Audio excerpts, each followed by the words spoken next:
সবাইকে নমস্কার। আজকের লাইভ শুরু করছি।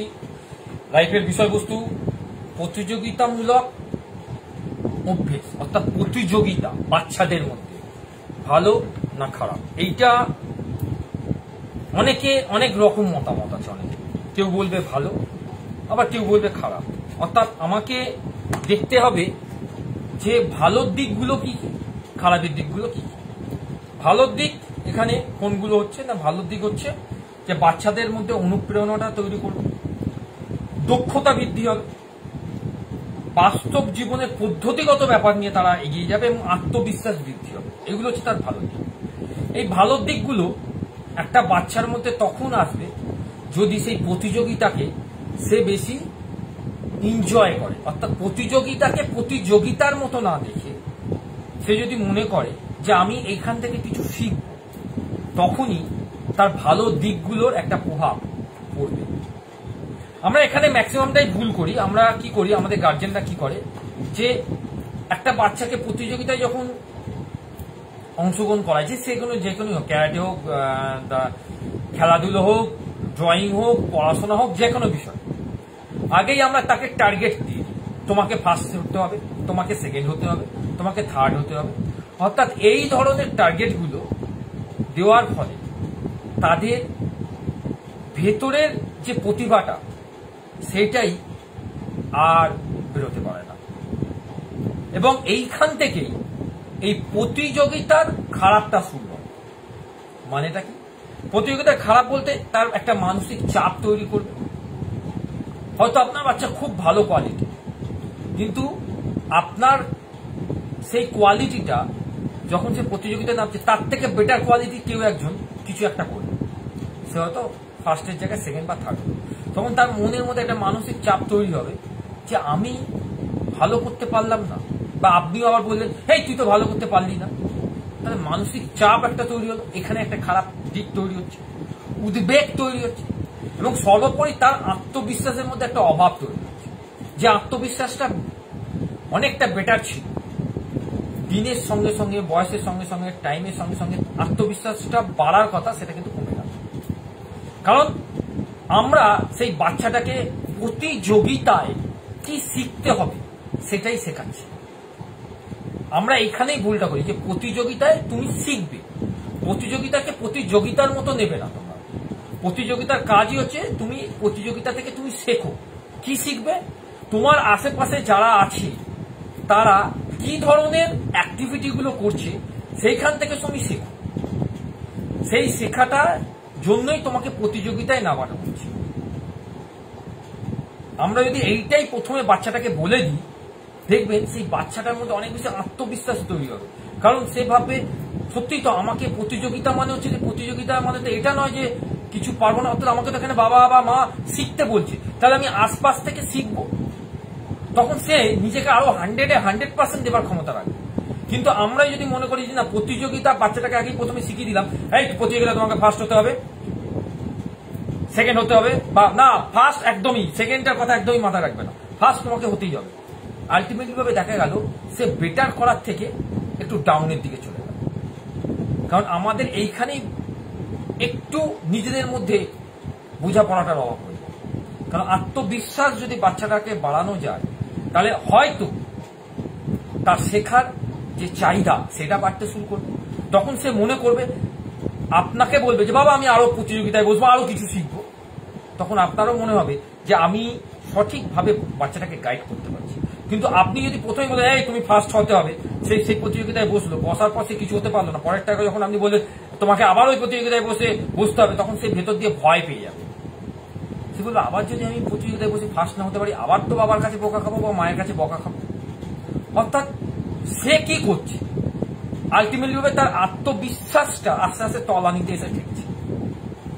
আমাদের এই জায়গাগুলো কিন্তু মেরামত করতে হবে। সোজা ভাষায় বাচ্চাদের এই জায়গাগুলো যদি আমরা মেরামত করতে পারি, তাদের মনের মধ্যে একটা আনন্দ তৈরি হবে, সব বিষয় একটা আনন্দ তৈরি হবে। বাচ্চাটাকে বোঝাতে হবে যে তুমি আনন্দ করো। কম্পিটিশন মানেই তোমার মধ্যে একটা আনন্দ তৈরি হবে। একটা রাতে হয়তো তুমি সেই বিষয়টা নিয়ে খুব বেশি আনন্দিত থাকবে, কালকে আমার একটা কম্পিটিশন আছে, আমি খুব আনন্দিত আছি, টেনশন নয়। কালকে কি হবে, এ বাবা কালকে যদি আমি ফার্স্ট না হতে পারি, এ বাবা প্রতিযোগিতায় তো অনেক আমার থেকে ভালো ভালো কেউ থাকবে, তাদেরকে যদি বিট করতে না পারি তাহলে তো আমি হেরে গেলাম। এই যে হেরে যাওয়া কথাটা, এইটাই বাচ্চাদের মনে কি প্রভাব পড়ছে, মানসিক চাপে এটা বাচ্চাদের মনের মধ্যে একটা সবচেয়ে মারাত্মক প্রভাব পড়ে। তাই বাচ্চাদেরকে আপনাকে বোঝাতে হবে, যে কোনো প্রতিযোগিতার যখন ফর্ম নিয়ে আপনি আসছেন, বাচ্চাটাকে ফর্মটাকে পাশে বসে বোঝাতে হবে যে আমি তোমাকে এইখানে বসাচ্ছি, আঁকাতে হোক বা সাঁতারে হোক বা যোগাতে হোক বা ক্যারাটেতে হোক, যাতেই হোক, যেগুলোতে ও সিঙ্গেল করবে, যেখানে গ্রুপ ওয়াইজ হবে, যেন ফুটবল ক্রিকেট সেটা আলাদা ব্যাপার, কিন্তু যেখানে সিঙ্গেল ওয়াইজ ওকে প্রতিযোগিতায় নামতে হচ্ছে। সাঁতারে তুমি শুধু এই প্রতিযোগিতায় অংশগ্রহণ করবে নিজেকে মেলে ধরতে, যেন তুমি ভেতরে খুব আনন্দিত, তোমার মধ্যে সে আনন্দর প্রকাশটা যেন আমি দেখতে পাই। তুমি ফার্স্ট হচ্ছ, সেকেন্ড হচ্ছ, থার্ড হচ্ছ, আমার মাথা ব্যথা নেই, তাতে কিচ্ছুতে মাথা ব্যথা নেই। তুমি লাস্ট হলেও আমার কাছে ফার্স্ট। তুমি শুধু এই জায়গাটাকে এনজয় করো, তুমি দেখো অন্যদের থেকে কি কি শিখছো তুমি। দেখবেন বাচ্চাটা অনেক বেশি না নিজেকে তৈরি করে নিচ্ছে, আপনার অজান্তেই তৈরি করে নিচ্ছে। প্র্যাকটিস তখন ওকে আর বলতে হবে যে প্র্যাকটিস তুই কর, দেখবেন ও নিজে থেকেই প্র্যাকটিস করতে শুরু করে দিয়েছে। যখন আপনি ফর্মটা ফিল আপ করে ওকে দেখিয়ে ফিল আপ করে জমা দেবেন, তখন দেখবেন তারপর দিন থেকেই দেখবেন, যেখানে আপনি ওকে বললে বোঝাতেন যে 1 ঘন্টা প্র্যাকটিস করো তাহলে তুমি বেটার রেজাল্ট করতে পারবে, দেখবেন ও 1 ঘন্টার জায়গায় 4 ঘন্টা 5 ঘন্টা নিজের ইচ্ছা মতো প্র্যাকটিস করছে, কারণ আপনি ওকে ফ্রিডম দিয়ে দিয়েছেন। এই ফ্রিডমটা খুব দরকার, কারণ যদি আপনি ফ্রিডম না দেন তাহলে সেই বাচ্চাটার মধ্যে প্রতিযোগিতার যে পজিটিভ দিকগুলো সেইগুলো বেরিয়ে আসবে না। আর যদি আপনি ফ্রিডম না দেন তাহলে প্রতিযোগিতার সব নেগেটিভ দিকগুলো আস্তে আস্তে আপনার প্রকাশ পেতে শুরু করবে, যেটা আলটিমেটলি ভাবে ওই রেজাল্টকে হিট করবে। যেটা আমরা বলে থাকি যে আমাদের বাচ্চাদের, এই তুই যখন ছোট ছিলিস না তুই খুব ভালো রেজাল্ট করতি, এখন তুই বড় হয়ে কি হয়েছিস কি জানি, রেজাল্ট কিচ্ছু করতে পারিস না, বড় হয়ে তুই নাচ ভুলে গেছিস, ছোটবেলায় কি সুন্দর নাচছিস, কত জায়গাতে তুই প্রাইজ এনেছিস, আর বড় হয়ে কি করছিস, শুধু মোবাইল দেখছিস, নাচই ভুলে গেছিস। অর্থাৎ সে কিন্তু নাচ ভুলেনি, সে করতে আর ভালো লাগছে না, তার ভেতর থেকে কিছু আসছে না, তোর ভালো লাগছে না, সেই কম্পিটিশন সেই যাবো ভালো লাগছে, যেই হেরে যাবো। অর্থাৎ এই জায়গাগুলোকে আমাদের কিন্তু বুঝতে হবে। আমরা যত এই জায়গাগুলোকে বুঝবো তত বাচ্চাদের মধ্যে একটা নতুন দিগন্ত খুলে যাবে, বাচ্চাদের মধ্যে একটা নতুন দিক খুলে যাবে।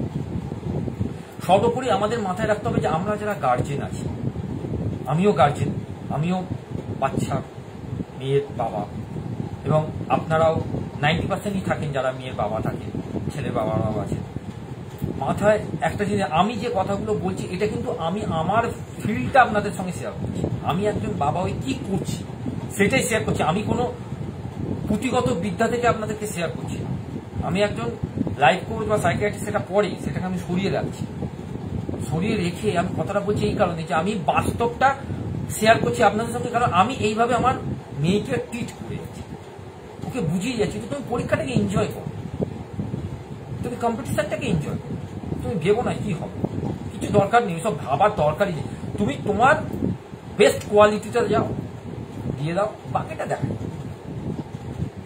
তাই ও তার নিজের বেস্ট কোয়ালিটিতে দেয়, ফার্স্ট সেকেন্ড থার্ড আমার কাছে ম্যাটার করছে না, কিন্তু যে নলেজটা ও গেইন করে নিচ্ছে সেটা বেটার ম্যান হচ্ছে তার নলেজের ক্ষেত্রে এবং প্রত্যেকটা পদক্ষেপে। আমরা যদি এই মূল্যবোধকে নিয়ে যাই বা এই মূল্যবোধের অবক্ষয় কিন্তু কখনোই বাচ্চাদের মধ্যে কিন্তু দেখা যাবে না, যদি আমরা এইভাবে ভাবতে পারি। তাই আমি টপিকটাই এখানে এই জন্য ছিল যে বাচ্চাদের মধ্যে প্রতিযোগিতার দিকগুলো ভালো না খারাপ, অনেকের অনেক রকম মতামত থাকবে, ভালোর মধ্যেও খারাপটা বেরোবে, আবার খারাপের মধ্যেও ভালো লাগবে, সবার সব রকম মতামত থাকতেই পারে, অসুবিধে কিছু নেই।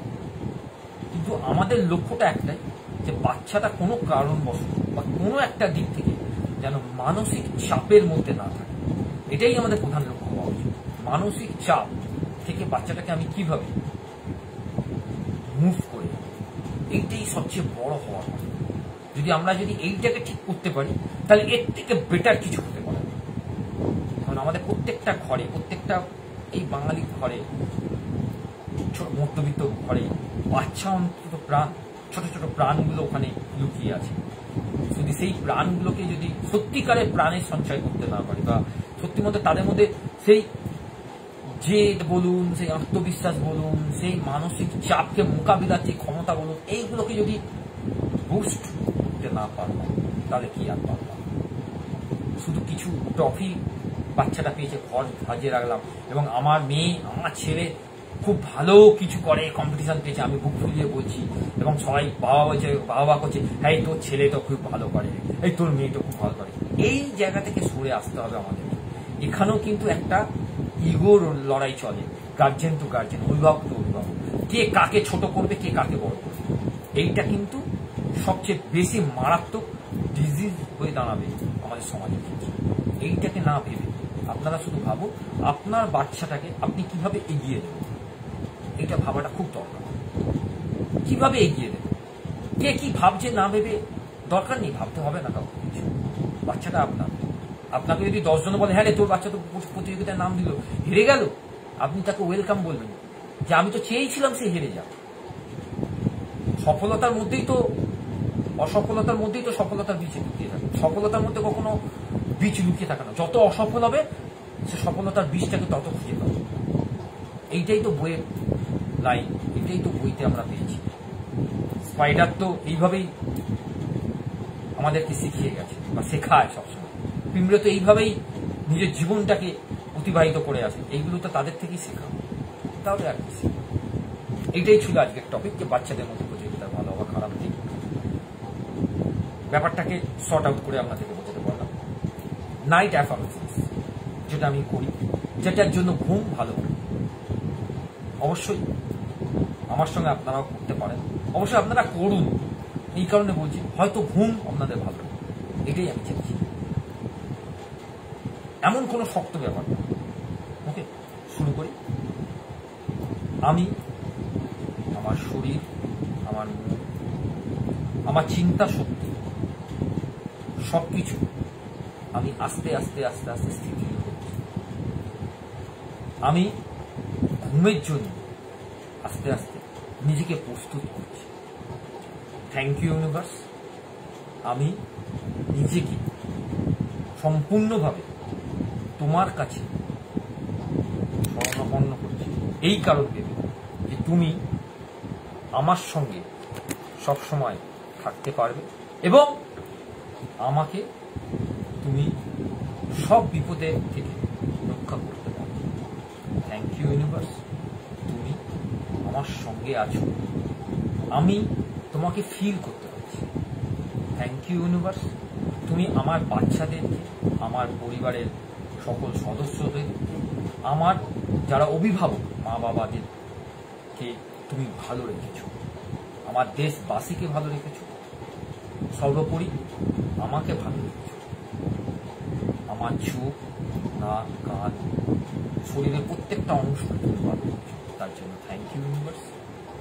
ইউনিভার্স, আমি সত্যি তোমার কাছে কৃতজ্ঞ যে তুমি আজকের দিনটা শুরু করার জন্য আমাকে সম্পূর্ণভাবে পারমিশন দিয়েছ। তাই জন্য আমি তোমার কাছে কৃতজ্ঞতা স্বীকার করছি।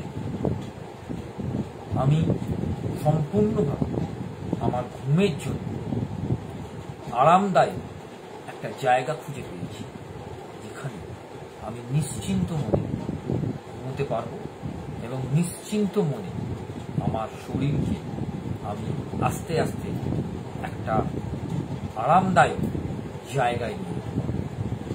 থ্যাংক ইউ ইউনিভার্স, তুমি সকল প্রাণের মধ্যে আছো, সেটা উদ্ভিদ থেকে শুরু করে প্রাণী থেকে শুরু করে সবার মধ্যে আছো। সেই জন্য ইউনিভার্স আমি এবং আমরা সবাই তোমাকে ভীষণ ভীষণ ভালোবাসি।